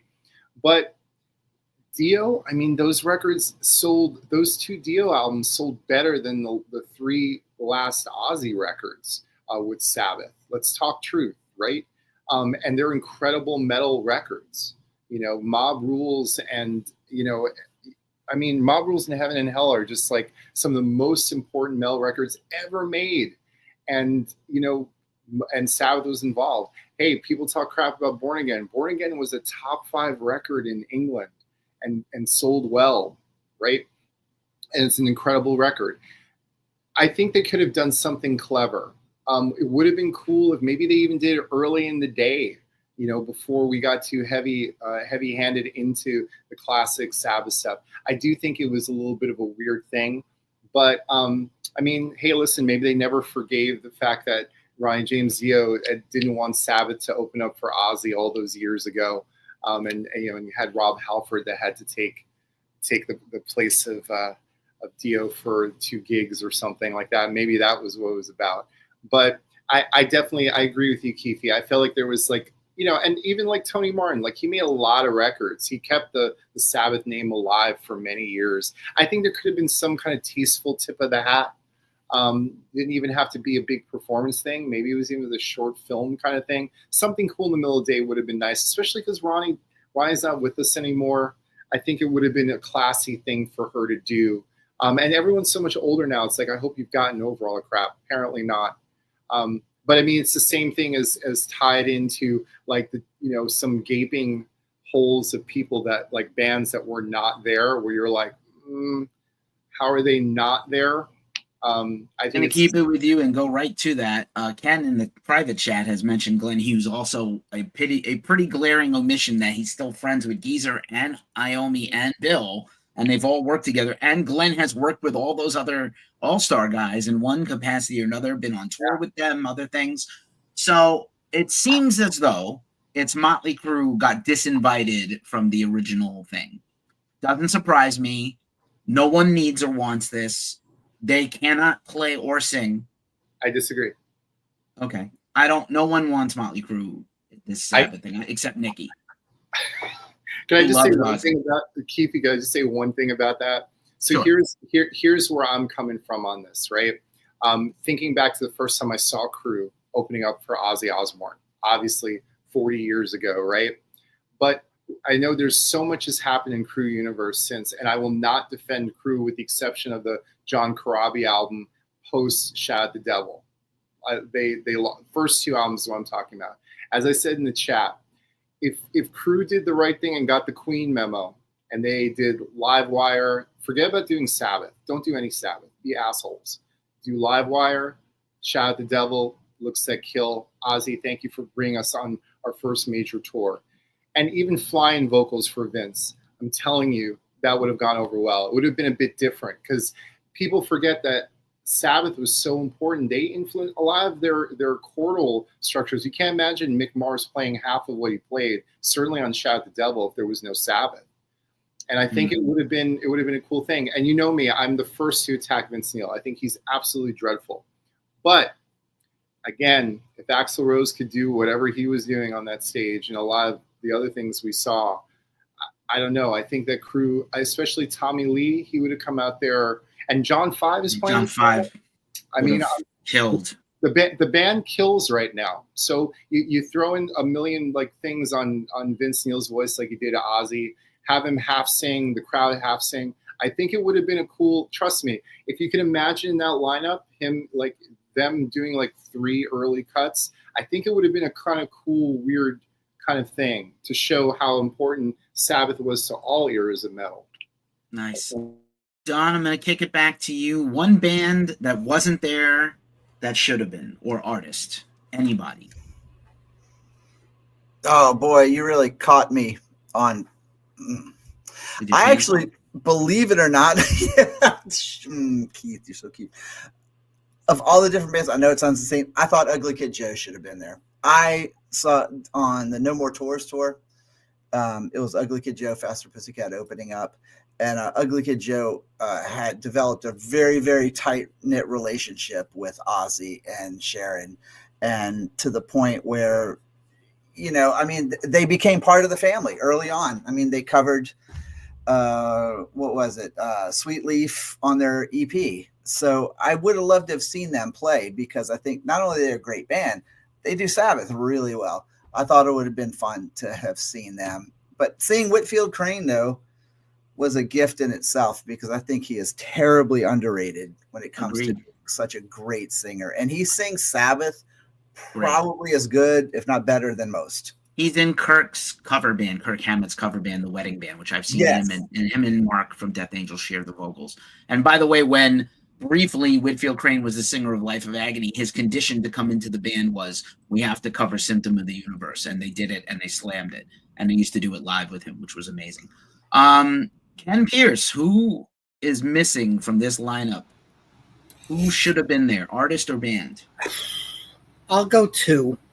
I would have loved to see Priest, but Priest is on tour. Maybe 3. I think maybe Uriah Heep would have been a nice choice.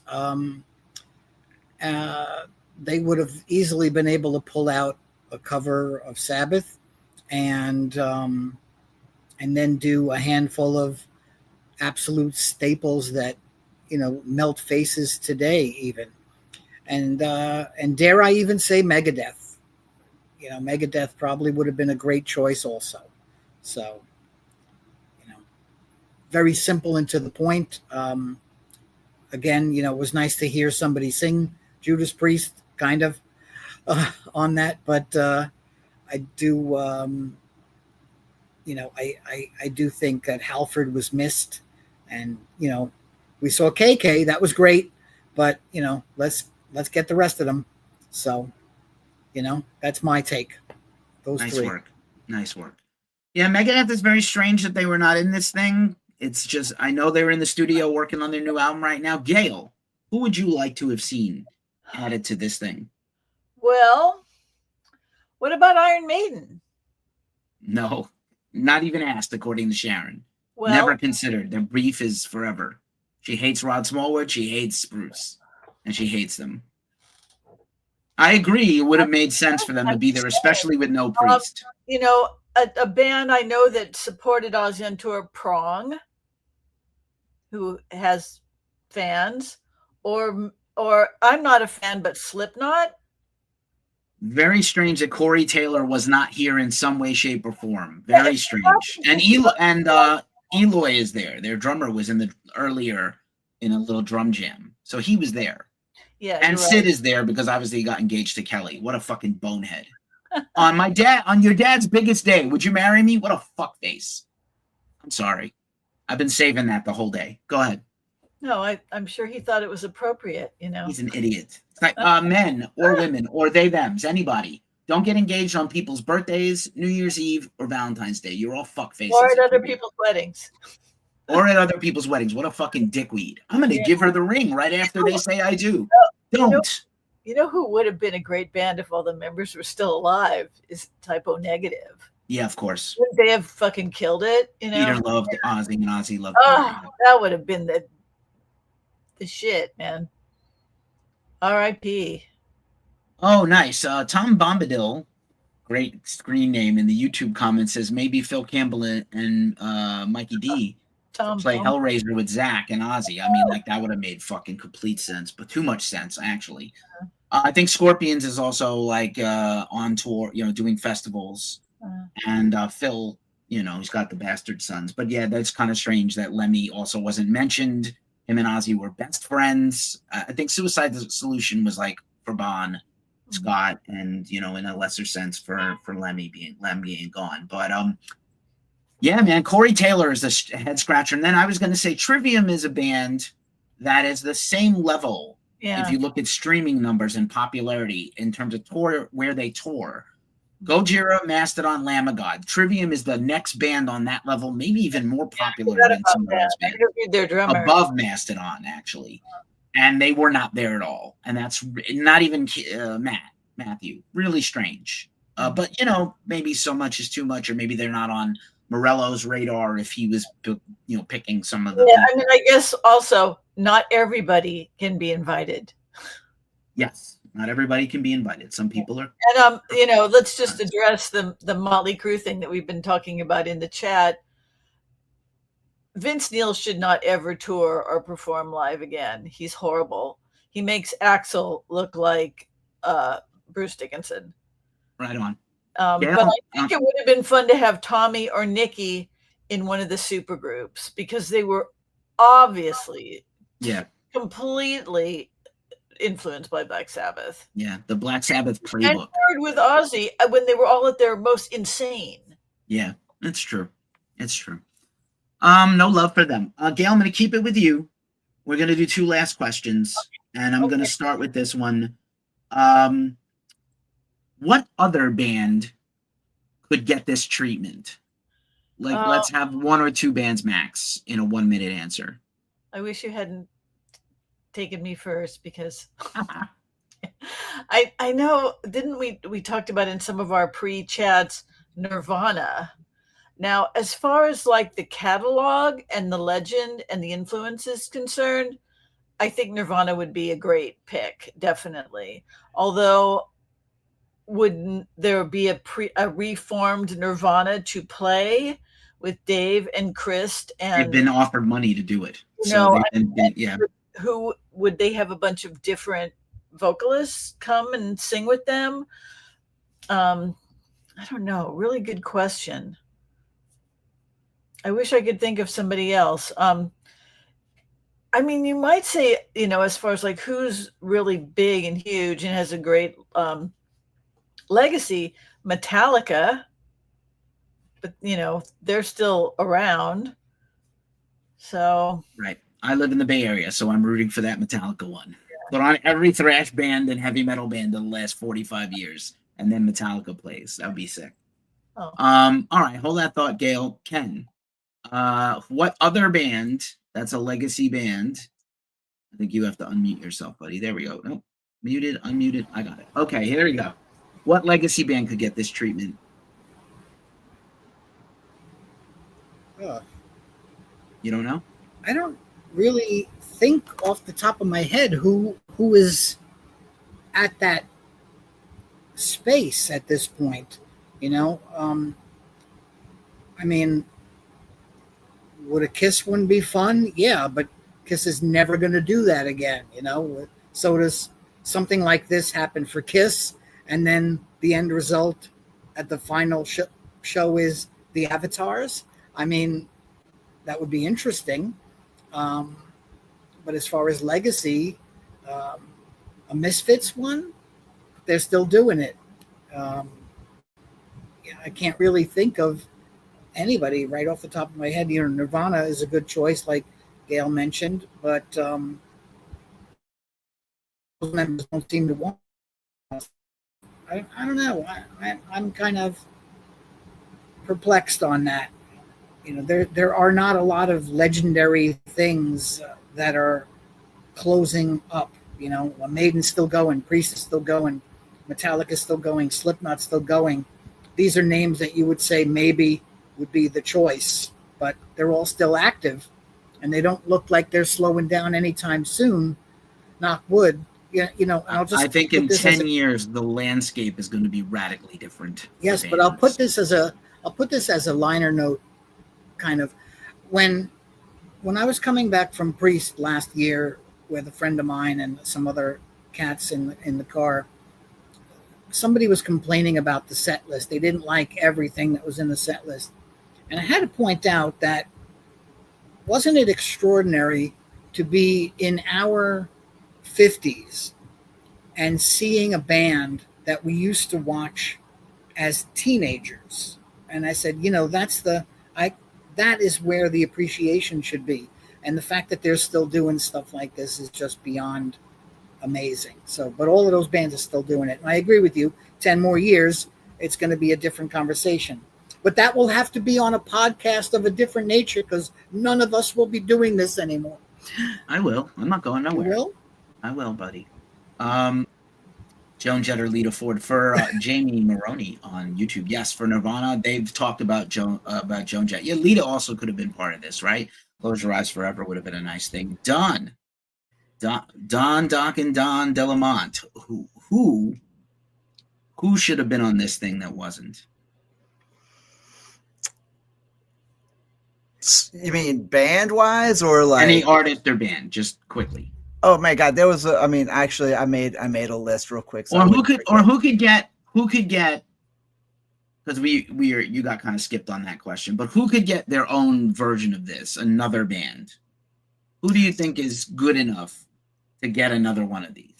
So kind of like what Ken said, I feel like, to be honest, it's ironic that some of the greats are still active, but thinking down the road when it's time to clock out and retire, I'm thinking Maiden right off the top of my head. I mean, that is a band that is, in a sense, they wrap everything up within themselves. Like, you've never seen someone come out on stage and jam with Iron Maiden or like guest with Iron, you know what I mean? Like, so like, I would think they be into it? I don't know that Bruce would be into it. I think his ego is too big. I think, and it'll just make Yannick Gears look bad because he's not really playing, as we know. He's not plugged in. So just I think he's doing a sandwich board fucking guy thing with his guitar, and he's not really a guitar player anymore. I'm a Yannick nut swinger, but that's a whole other story. But yeah, I think Maiden would be a band that would get it. I was also I was trying to think about it as you guys were talking more about it. And I think that because so many iconic bands are still going at it, I would have to say Priest. I could see Priest getting this kind of treatment also. But on this level of the Sabbath thing, I think Maiden's probably the only band that could have a show of that magnitude with all those people because of how they are. Priest probably could do it depending on who was going to be there, but I think Maiden, like, hands down. And I would love to see it because as much as I love Bruce, I want him to hang around, but I just want to see who would show up to that show. Right. Or everybody that showed up today, probably, or whatever Saturday. Peter, what do you think? Who should get this treatment? So I have three kind of, like, I was thinking about, like, how do you do this? I have to say that this is a really special thing. And I think that I like Sabbath is really unique in this approach because they're so, I mean, they are like the cornerstone. So I think it'll never be quite the same. If I was in my fan fantasy thing, I think doing in Toronto, you have Rush and you figure out what you're doing with the drummer situation. But I bet that would be a lot bigger event than people would realize, especially if you do it in Canada and you figure out a few guest drummers for Rush to play. And I would bet a ton of great bands and artists would want to be a part of that. Although it would have to be a little different because obviously Neil Peart's not with us anymore. So I thought that would be kind of neat.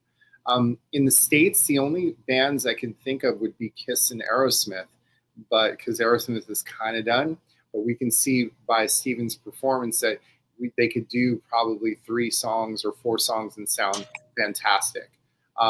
Kiss would be a weird thing because Paul's voice is pretty shot, although, you know, if they figure out something clever, I don't know, maybe he'll be able to hold on for a couple tunes, 2 Paul songs, 2 Gene songs. I think they might be able to do it, but and that would definitely be really cool.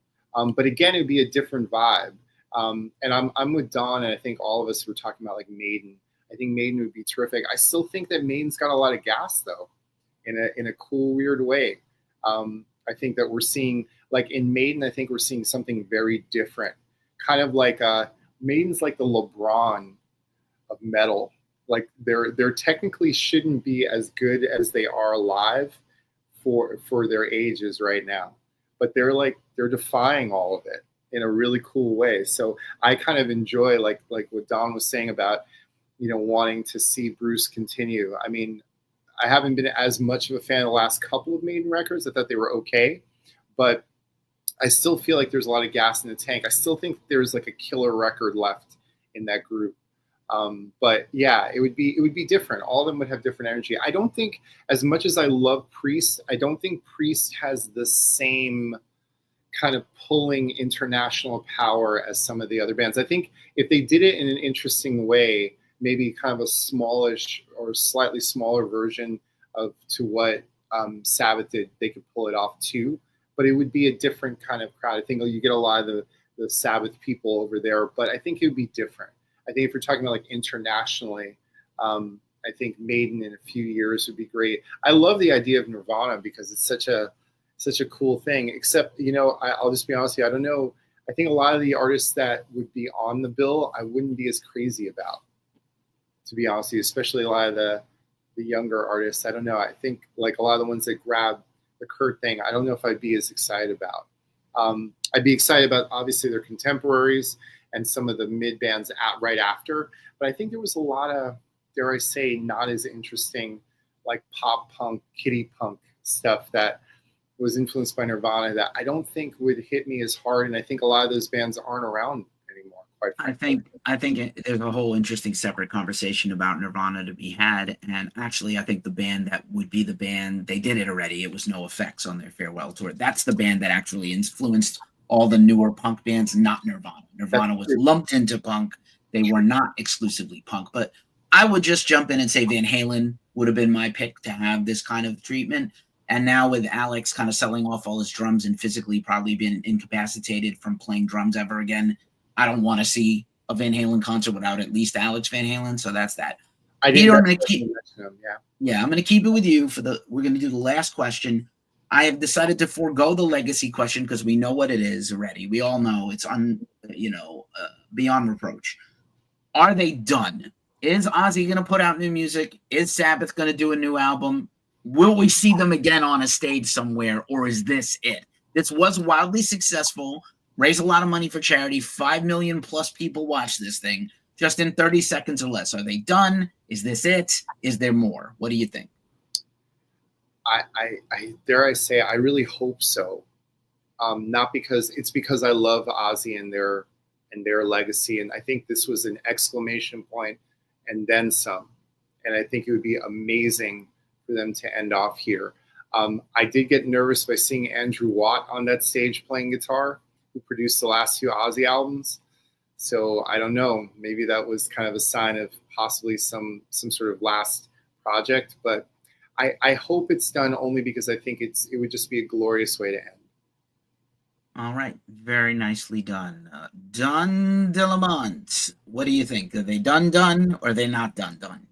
As far as Ozzy goes, I hope he's done. I don't think I haven't liked a record, honestly, that he's put out since probably No More Tears, I'd have to say. And even before then, I thought No Rest for the Wicked was his last truly great record. I kind of hope he's done. Like, let this be it. Let us have this memory.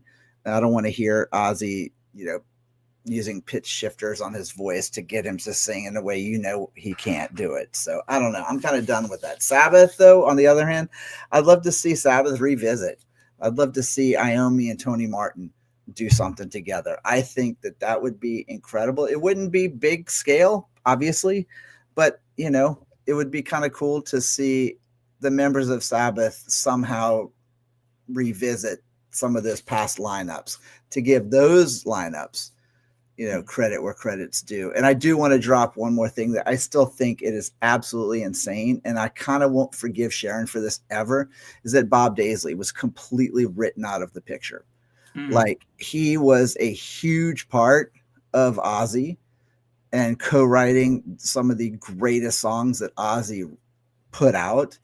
And he is for life been treated like dog shit by them, and this was their chance to at least kind of do a classy thing, and they didn't even mention him, so I thought that was sad. So props to Bob Daisley. Right on, Don. Before I go to Ken, I do want to jump into the comments. Jamie said Led Zeppelin, and I had said privately, I think the moment has passed for Jimmy and Robert to kind of come back and do another one of those. But I did want to acknowledge your comment, Jamie. Thank you for being in the chat this entire time. Ken Pierce, are they done? Will there be more? What do you think? I miss having the beard to do the scrutiny things. Yes, I think that is the last time we'll see a proper Black Sabbath live.